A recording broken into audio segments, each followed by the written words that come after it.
First contact fury. The vast emptiness of space stretched before Commander Elena Reyes as she stood on the bridge of the EDF Endurance. Stars glittered like diamonds against the black canvas of the void, a sight that still filled her with wonder even after 15 years of service in Earth's defense fleet.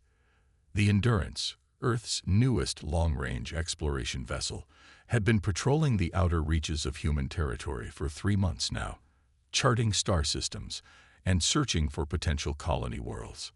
"Commander, we're picking up something unusual," Lieutenant Kaido Nakamura announced from his station, his dark eyes fixed on the pulsing blue light of his console. "It's a distress signal, but it doesn't match any known human or allied species protocols." Reyes moved to stand behind him, her muscular frame tensed with interest. At 42, she had the weathered look of someone who had spent their life pushing against gravity, her olive skin marked by the telltale signs of a life lived on a high-gravity world. "Can you clean it up?" she asked, resting a hand on the back of Nakamura's chair. The lieutenant's fingers danced across the holographic interface. "Working on it. The signal's heavily degraded, but I think I can." His voice trailed off as a haunting, melodic series of tones filled the bridge, punctuated by what sounded like desperate pleas. The ship's AI translated. "Help. Attacked without warning. Survivors few. Fleet destroyed. Please. Anyone." The bridge fell silent. In the 6 years since humanity had ventured beyond their solar system, they had encountered only 3 other spacefaring species, all members of what they called the Galactic Conclave. The Conclave had regarded humans with a mixture of fascination and wariness, classifying Earth as a death world due to its high gravity, extreme weather patterns, and aggressive wildlife. "Can you trace the origin?" Reyes asked, her voice cutting through the silence. "Yes, Commander. It's coming from the Epsilon Indi system, about 2 light years beyond the edge of our patrol route." Reyes frowned. Conclave protocols, which Earth had reluctantly agreed to follow when establishing diplomatic relations, strictly prohibited military intervention in conflicts between non-member species. But something about the desperation in that transmission struck a chord deep within her. "Alert Admiral Chen. Include the full transmission," she ordered, "and set a course for Epsilon Indi. Maximum speed." Her executive officer, Commander Jackson, stepped closer. "Commander, Conclave protocols. Our guidelines, not chains," Reyes interrupted. "We're investigating a distress call. That's all." 12 hours later, the Endurance dropped out of FTL on the edge of the Epsilon Indi system. The main view screen showed a scene of devastation that made even the veteran crew members pause. The remnants of what must have been a massive space station drifted in silent pieces, surrounded by the broken hulls of elegant crystalline ships. "Life signs?" Reyes asked, her voice tight. "Faint readings from one of the larger ship fragments," reported Dr. Sarah Wong, the ship's xenobiologist.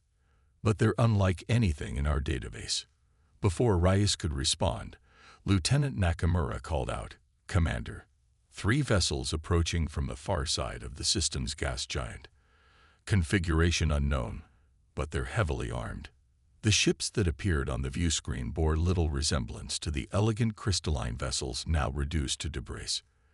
These were angular, predatory craft with hull plating that seemed to absorb rather than reflect light. "Open a channel," Reyes ordered. When the communications officer nodded, she spoke clearly and firmly. "This is Commander Elena Reyes of the Earth Defense Fleet vessel Endurance. We are responding to a distress call. Identify yourselves."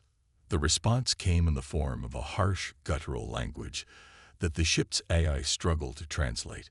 When it finally did, the message chilled the bridge crew. "Depart immediately. These prey belong to the Kerox Imperium. Interference will not be tolerated." Reyes's jaw tightened. "Scan those ships. What are we dealing with?" The tactical officer's report came quickly. 3 cruiser-class vessels, Commander. Energy signatures suggest weapons more advanced than ours, but their shields appear to operate on similar principles to our own. "And the survivors?" One main pocket of life signs, approximately 30 individuals clustered in what appears to be a sealed emergency compartment. Rise made her decision.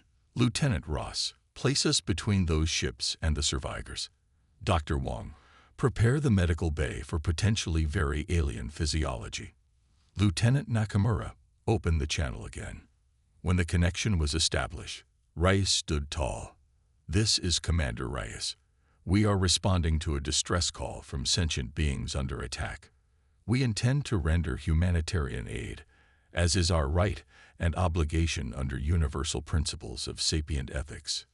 Your primitive species does not understand galactic realities, came the translated reply. The Kiritheli are our rightful prey. Their bodies contain elements vital to our evolutionary advancement. This is your final warning. Reyes looked to her tactical officer. Shields at maximum. Power up all defensive systems, but hold weapons in reserve. Let's see if they're as aggressive as they sound. The answer came moments later as energy beams lanced out from the lead Kerox vessel, striking the Endurance's shields with force that made the deck plates vibrate. Shields holding at 87%, reported the tactical officer. They're testing us. Return fire, Reyes ordered calmly. Targeted disabling shots only. I want their engines and weapons disabled, not destroyed. What followed surprised even the veteran crew members. The Endurance, built to withstand the punishing conditions of Earth's high gravity and designed by engineers who had spent millennia perfecting the art of warfare, unleashed a barrage that tore through the lead Kerox ship's shields as if they were paper. Its engines went dark immediately, and it began to drift. The remaining two Kerox vessels hesitated, clearly reassessing their approach. They're powering up some kind of jump drive, Nakamura reported. I think they're retreating. Let them go, Reyes said. They'll carry the message better than we could deliver it ourselves. As the Kerox ships disappeared into FTL, the Endurance moved alongside the damaged crystalline vessel containing the survivors. Scans revealed an atmosphere dramatically different from Earth's. Higher in helium and trace gases humans couldn't safely process. We'll need environmental suits, Dr. Wong advised. And we should prepare for significant physiological differences. Reyes nodded. I'll lead the first team myself. 20 minutes later, Reyes stepped through the airlock into the damaged alien vessel, accompanied by Dr. Wong and a small security detail. The corridor they entered was illuminated by a soft, pulsing light that seemed to emanate from the walls themselves. The architecture was unlike anything human eyes had seen before, flowing, organic curves rather than angles, with what appeared to be living crystal forming much of the structure. They moved deeper into the ship, following the life sign readings, until they reached a sealed chamber. After several tense moments working with the unfamiliar mechanism, they managed to open it. Inside, Reyes found herself face to face with beings unlike any she had encountered before. They stood about 7 feet tall, with slender bodies that seemed almost fragile. Their skin, if it could be called that, had a translucent quality that allowed glimpses of complex crystalline structures beneath. Most striking were their eyes. 3 of them, arranged in a triangle on their smooth, featureless faces, glowing with an inner light that shifted through colors as they observed the humans. One of the aliens stepped forward, moving with a fluid grace that made it seem almost as if it were floating. It extended a 4-fingered hand in what Reyes hoped was a peaceful gesture. The universal translator in her suit struggled for several seconds before producing a melodic voice that somehow matched the alien's ethereal appearance. You came. When all others turned away, you came to our aid. Reyes removed her helmet, having confirmed the air was safe for brief exposure. It was a gesture of trust and vulnerability that wasn't lost on the aliens. I am Commander Elena Reyes of Earth. We received your distress call. I am Silana, speaker for the Kiritheli collective aboard this vessel. The alien responded, its inner light pulsing with what Reyes interpreted as emotion. We were on a scientific expedition when the Kerox attacked without warning. They have hunted our kind for generations, harvesting our bodies for the unique crystalline compounds that comprise our physical forms. How many of your people survived? Dr. Wong asked, her medical scanner humming softly as she gathered data. 28 remain from our crew of 112. Silana replied, the lights within dimming noticeably. We sent distress calls to all nearby systems, including those we know to be inhabited by conclave species. None responded. The conclave knows about this, Rides asked, unable to keep the edge from her voice. They classify it as an evolutionary conflict outside their jurisdiction, Silana explained. The Kerox hunt many species the conclave deems too primitive or too few in number to warrant protection. Reyes's expression hardened. 6 years of diplomatic niceties with the conclave had always felt off to her, and now she understood why. They were cowards hiding behind bureaucracy, while genocide occurred beyond their borders. You'll be safe now, she promised. We'll transport your survivors to our ship and provide whatever medical assistance we can. As they began the evacuation process, Reyes couldn't shake the feeling that humanity had just stumbled into something much larger than a simple rescue mission.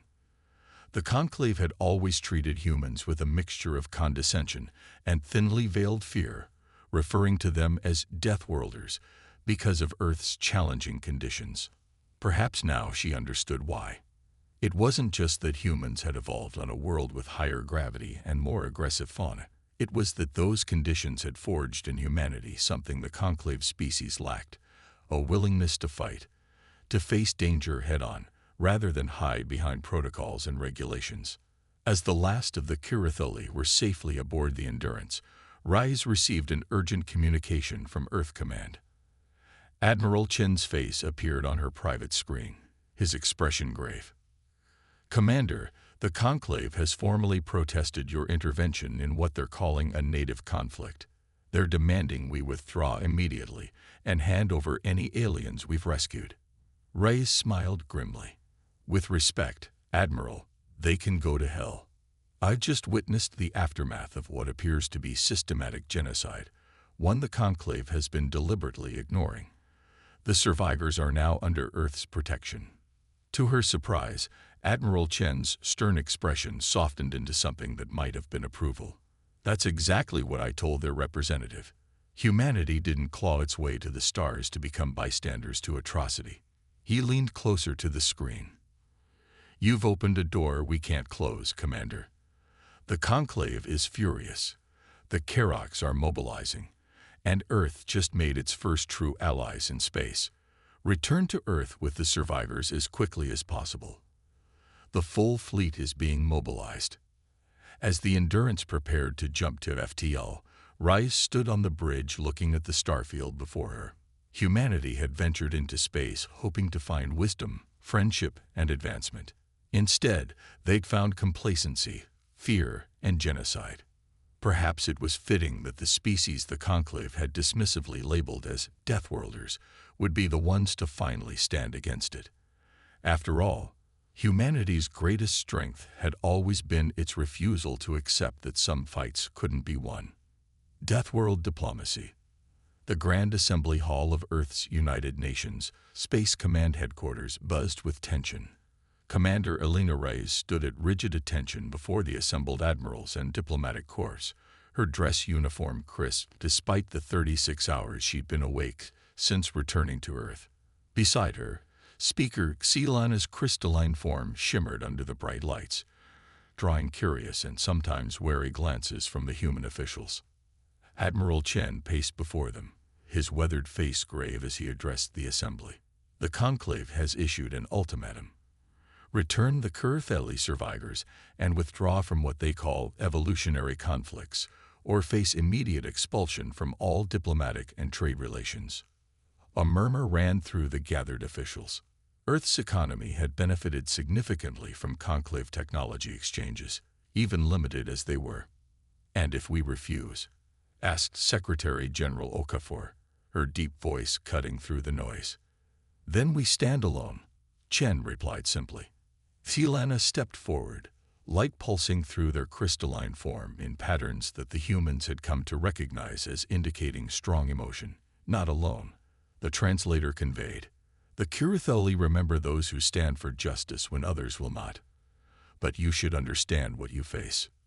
With a gesture of their elongated fingers, Xilana activated a holographic display in the center of the room.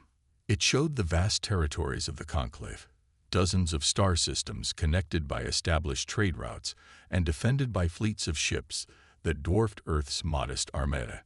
Beyond the Conclave borders lay regions marked in red, the hunting grounds of the Karox Imperium. For 300 of your years, the Karox have systematically harvested species like mine, Xilana explained. Their biology requires certain compounds found only in sentient crystalline life forms. The Conclave knows this, but classifies it as natural selection on a cosmic scale. They fear the Karox, but find it more convenient to sacrifice species like mine than to oppose them. Commander Reyes stepped forward. With respect, we're not the Conclave. Earth evolved under conditions that would kill most of their species. We don't avoid conflicts. We overcome them. Brave words, said General Santos, but the Karox fleet outnumbers ours 10 to 1. Numbers aren't everything, Rice countered. The Endurance disabled a Karox cruiser with minimal effort. Their technology may be more advanced in some areas, but their combat tactics are primitive, relying on overwhelming force rather than strategy. Admiral Chen nodded slowly. Commander Reyes has a point. The sensor data from the Endurance's encounter is revealing. The Karox rely heavily on intimidation.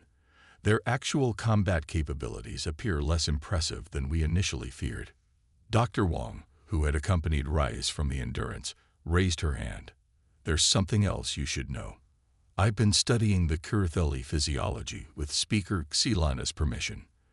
Their crystalline structure doesn't just give them their unique appearance. It allows them to absorb, store, and redirect energy in ways that could revolutionize our shield technology. This revelation shifted the mood in the room. Strategic minds immediately grasped the implications, an edge that might compensate for their numerical disadvantage. Secretary General Okafor stood, her decision made. We did not come this far to abandon our principles at the first challenge. Earth officially extends protection to the Kuritheli people and any other species targeted by the Karox. Inform the Conclave of our decision. As the assembly dispersed to prepare for the consequences of humanity's defiance, Rice found herself alone with Xilana in one of the headquarters' observation lounges. Through the massive windows, Earth glowed blue and green against the blackness of space, a jewel that had forged one of the galaxy's youngest spacefaring species. Your world is beautiful, Xilana observed, their inner light pulsing gently. So much water, so much life. Very different from our home world. What was it like? Rise asked. Your home. Crystalline deserts that sang when the wind passed through them. Forests of living quartz that grew toward 3 suns. Cities built within massive geodes, refracting light in endless patterns. Xilana's lights dimmed. The Karox destroyed it all 50 years ago. We who survive are nomads now, scattered among the stars. Reyes felt a surge of determination. Not anymore. Not if I have anything to say about it. Their conversation was interrupted by an urgent summons. In the command center, Admiral Chen stood before a holographic display showing dozens of ships converging on Earth's outer system defenses. The Karox responded faster than we anticipated, he explained grimly. 27 warships, heading straight for Earth. They're broadcasting on all frequencies. The main screen flickered to life, revealing a being that bore little resemblance to either humans or Kuritheli. The Karox commander had a chitinous exoskeleton that gleamed dully under harsh lights, with multiple compound eyes arranged around a central head. What might have been a mouth opened, revealing mouthparts that clicked and clattered as it spoke. Humans of Earth, the translator rendered its speech. I am Grand Hunter Krex of the Karox Imperium. You harbor prey that belongs to us by right of evolutionary superiority. Return the Kuritheli immediately, or we will reduce your world to ash. Admiral Chen stepped forward. This is Admiral Chen of Earth's Defense Fleet. The Kiratheli are under our protection. They are not prey. They are people. Any attack on them or on Earth will be met with the full force of humanity's defense. The Karoks made a sound that the translator didn't catch. Perhaps laughter, perhaps scorn. Your species is young and ignorant of cosmic hierarchies. The strong consume the weak. This is the only law that matters. You evolved on a harsh world, yes, but you are still primitive compared to the Imperium. Then come and find out just how primitive we are, Chen replied, cutting the transmission. The next 48 hours were a blur of activity as Earth prepared for its first interstellar war. Every available ship was mobilized, colonial defenses were reinforced, and emergency protocols activated worldwide. In research facilities around the globe, human scientists worked alongside Kiratheli survivors, integrating their crystalline energy manipulation into Earth's shield technology. Commander Rice found herself promoted to captain and given command of Earth's newest battleship, the EDF Defiance. With its experimental weapons systems and reinforced hull, it represented the pinnacle of human military engineering. But even more valuable was its crew, a mixture of Earth's finest officers and 6 Kiratheli volunteers who manned a hastily constructed crystalline energy matrix in the ship's core. The Karoks fleet has entered Mars orbit, announced Lieutenant Garcia, the Defiance's tactical officer. They're forming up for a direct assault on Earth. Rice studied the tactical display. The Karoks formation was impressive. A wall of warships arranged in tight, overlapping positions. Too tight, she murmured. They're used to overwhelming terrified prey, not fighting an organized opposition. She opened a channel to Admiral Chen aboard the fleet flagship. Admiral, I think I see a weakness in their approach. Their formation is designed to maximize forward firepower, but it limits their maneuverability. Chen's eyes narrowed as he studied the same data. You're right. If we could get behind them. Permission to take a strike team around their flank, Rice requested. The Defiance's new shield should hold long enough to disrupt their rear. Approved, Chen said after a moment's consideration. Take the Achilles and the Orion as support. We'll engage them head-on to keep their attention. As Earth's main fleet moved to intercept the approaching Karoks armada, Rice led her 3-ship strike force on a wide arc, using Mars gravity well to accelerate them into position behind the enemy. Captain, called Silana, who had insisted on joining the Defiance's crew, our energy matrix is ready. The modifications to your shields are complete. Rice nodded. Perfect timing. All hands, battle stations. We're going in hot. What followed would later be called the Mars Gambit in military academies across Earth. As the main human fleet engaged the Karoks head-on in a furious exchange of fire, Rice's strike team swept in from behind, targeting the engines and command centers of the rear Karoks vessels. The modified shields of the Defiance absorbed energy weapons that would have crippled a normal Earth vessel, redirecting the power into devastating counterattacks. The Kiratheli energy matrix glowed brilliantly at the heart of the ship, channeling power with an efficiency that human technology couldn't match. Enemy vessels 7 and 12 disabled, reported Garcia, unable to keep the excitement from his voice. Their formation is breaking up. On the main view screen, Rice watched as the once orderly Karoks battle line dissolved into chaos. Caught between the main Earth fleet and Rice's strike force, individual captains began breaking formation, some turning to engage the Defiance, others attempting to push through toward Earth. They've never faced coordinated resistance before, Rice realized aloud. They don't know how to adapt. The Grand Hunter's vessel is attempting to break away.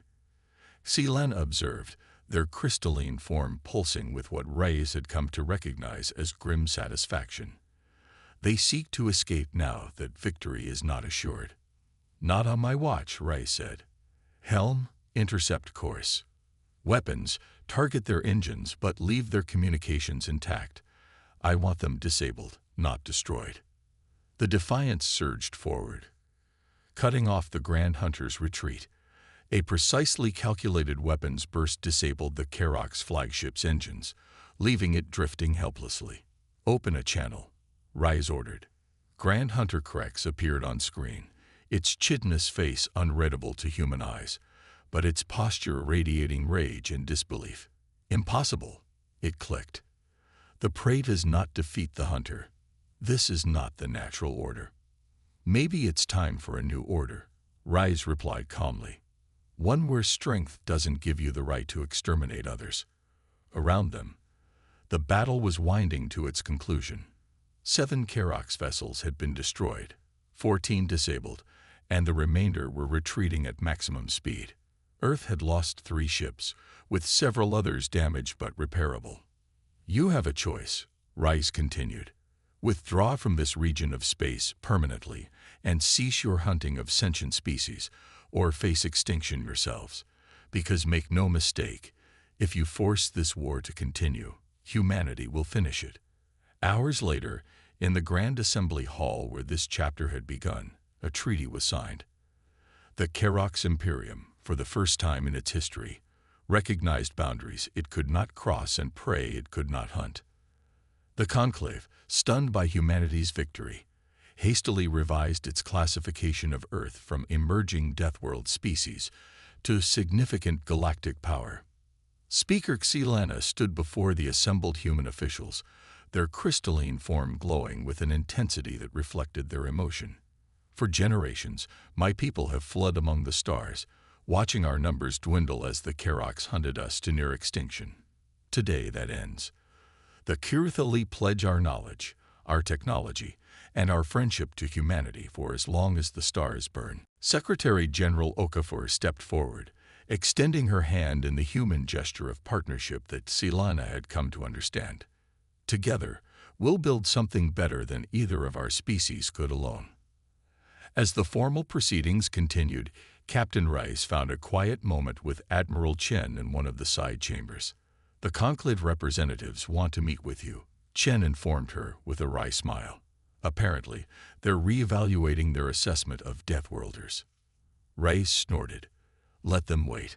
I've got more important meetings with our actual allies."